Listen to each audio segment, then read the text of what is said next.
Hello guys, it's Reji here. आज मैं आपको सिखाऊंगा कि हम शेप ट्विन कैसे यूज़ कर सकते हैं फ्लैश में। शेप ट्विन बहुत ही सही टूल है इस्तेमाल करने के लिए फ्लैश के अंदर। इससे हम बहुत सी चीज़ें क्रिएट कर सकते हैं, जैसे कि आप ये सामने देख रहे हैं कि मैं कैसे एक रेक्टेंगल को कन्वर्ट कर रहा हूँ एक सर्कल के बीच ऊपर। तो जैसे कि आप देख रहे हैं कि एक रेक्टेंगल सर्कल के अंदर क्रिएट हो रहा है, तो हम इसे दोबारा से बनाएंगे। तो जैसे कि मैं यहाँ पे न्यू फाइल लेता हूँ, एक्शन स्क्रिप्ट के न्यू। तो हम यहाँ पे जल्दी जल्दी शुरुआत कर लेते हैं। मैं चाह रहा हूँ कि मेरे नेक्स्ट ट्यूटोरियल बहुत ही छोटे बने और तक आप आसानी से देख सकें। तो जैसे कि यहाँ पे मैं एक ब्लैंक डॉक्यूमेंट खोला हुआ है, तो यहाँ पे मैं क्रिएट कर रहा हूँ एक बॉक्स और मैं फ्रेम 1 पे हूँ। यहाँ पर जैसे ही मैं सेलेक्ट करता हूँ फ्रेम 20 या 25, यहाँ पे आप की फ्रेम सेट करेंगे। तो मैं इसके शॉर्टकट बताना चाहूँगा, फंक्शन F5 की से हम सेट कर सकते हैं यहाँ पर डॉक्यूमेंट की लेंथ, वर्किंग एरिया हमारा टाइमलाइन का जिसमें मैं वर्क कर रहा हूँ।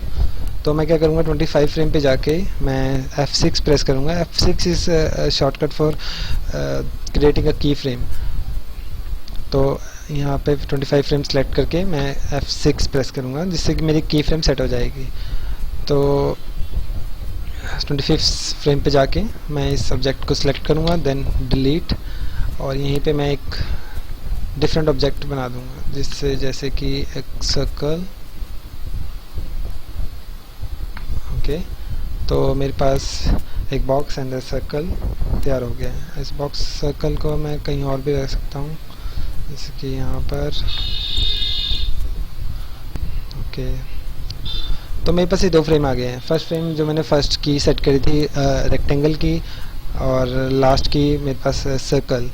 तो मेरे पास ये 2 फ्रेम आ गए हैं। मैं इन बिटवीन जाऊँगा इनके और right click and the shape twin. बड़ा ही आसान ऑप्शन है। मैं अपने टाइमलाइन के ऊपर जो मेरी की फ्रेम सेट करे गए हैं उसके ऊपर मैं राइट क्लिक दबाऊँगा और शेप ट्विन, क्रिएट है शेप ट्विन, इस पर क्लिक करूँगा तो आसानी से मेरे पास एक एनिमेशन तैयार हो जाएगी शेप ट्विन की, जिसे मैं रेक्टेंगल से एक सर्कल में चेंज कर रहा हूँ। बहुत ही सिंपल और ईजीएस्ट वे है ये शेप ट्विन यूज़ करने की।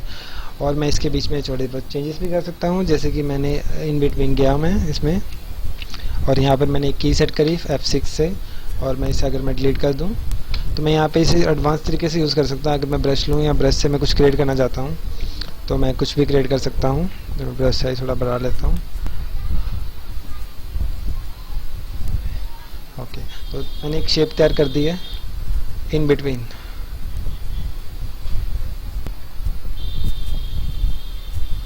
ये थोड़ी सी डिफरेंट शेप आ गई है, बट मैंने इसे थोड़ा और कॉम्प्लिकेटेड कर दिया है, जिससे कि मेरे पास बॉक्स में उतने ज़्यादा पीसेस नहीं थे कि इस कॉम्प्लिकेटेड शेप को बना सकें। तो अगर मैं इसे नहीं छोटी शेप बना रहा हूँ, जैसे कि मेरे पास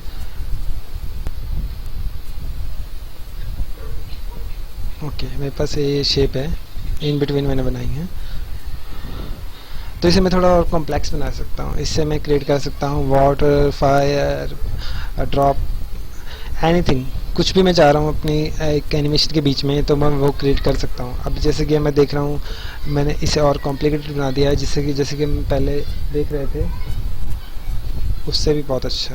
तो हम थोड़ा एडवांस इसे सीख चुके हैं। अब मैं इसकी थोड़ी सी खामियां बताना चाहूँगा कि आप कहाँ कहाँ पर शेप ट्विन नहीं यूज़ कर सकते, क्योंकि एक शेप ट्विन की एक लिमिट है जिससे कि आप बाहर नहीं जा सकते। जैसे कि आप देख सकते हैं कि अगर मान के चलो मैं अगर मैं क्रिएट करता हूँ एक रेक्टेंगल क्यूब। ओके, अगर मैं इस क्यूब को कन्वर्ट कर देता हूँ ग्रुप में। ओके, और जैसे कि मैंने लास्ट फ्रेम में करा था, यहाँ पे की फ्रेम सेट करी थी, उसके बाद मैंने इसे डिलीट कर दिया था, एंड देन यहाँ पर एक और ऑब्जेक्ट क्रिएट कर दिया था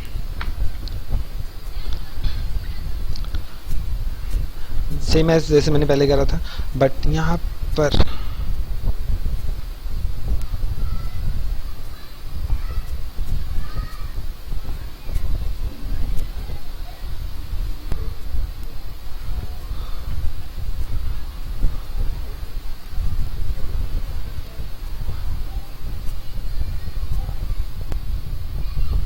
ओके,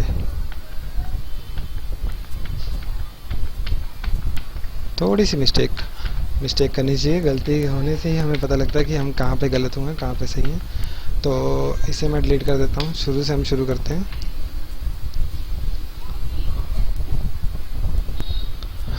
जैसे कि मैं पहले कह रहा आपको, यहाँ पर हम क्रिएट करेंगे एक बॉक्स,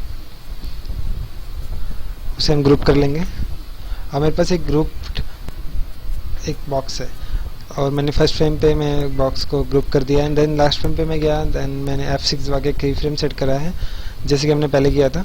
अब हम इसे क्या कर रहे थे, डिलीट कर दिया था और उसके बाद हमने एक यहीं इसी सेम पोजीशन पे या फिर डिफरेंट पोजीशन पे हम एक सर्कल क्रिएट करा है।